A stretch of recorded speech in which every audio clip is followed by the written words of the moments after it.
અમરેલી જિલ્લામાં અપૂરતો અને છૂટો છવાયો વરસાદ થતા ખેડૂતો મુશ્કેલીમાં મુકાયા છે।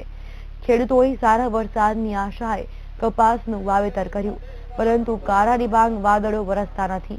ખેડૂતો રોજ વાદળો સામે જોઈને નિસાસો નાખીને ઘરે પરત ફરે છે, ત્યારે ખેડૂતો હવે ભૂદેવના શરણે ગયા છે।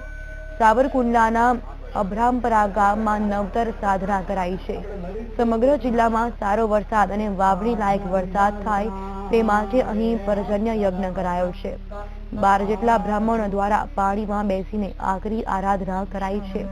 આ યજ્ઞમાં ખેડૂતો અને પરિવાર પણ જોડાયા અને સારો વરસાદ થાય તે માટે વરુણ દેવને રીઝવવાનો પ્રયત્ન કર્યો।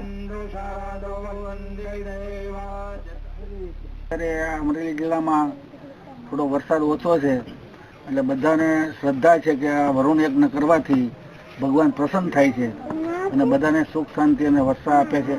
તો અમે આજે આ કઠણ તપ કે પાણીમાં બેસી અને અમે ઘણા ટાઈમથી પાણીમાં બેસી અને મંત્ર દ્વારા ભગવાનને રીઝાવવા, વરુણ દેવને રીઝાવીએ છીએ, એટલે ભગવાન સારો વરસાદ આપે અને અમારી આ બધું અત્યારે જે કંઈ ખેતીવાડીમાં અથવા તો જીવસૃષ્ટિને વરસાદની જરૂર છે, તો અત્યારે અમે આ કઠણ તપ કરીએ છીએ। આ યજ્ઞ આખા અમરેલી જિલ્લાને લાભ મળે। સૌરાષ્ટ્રમાં આવો ક્યારેય યજ્ઞ થયો નથી। આ વિસ્તારમાં આ મહાન યજ્ઞ કર્યો છે।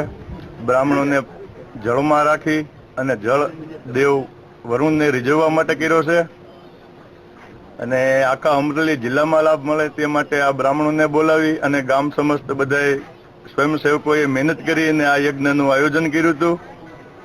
અને હવે પછી વરુણદેવ અને ઇન્દ્રદેવને બધા બ્રાહ્મણો પ્રાર્થના કરે છે કે પ્રભુ આ સૃષ્ટિનું દરેક જીવ માટે વરસાદ વરસાવો।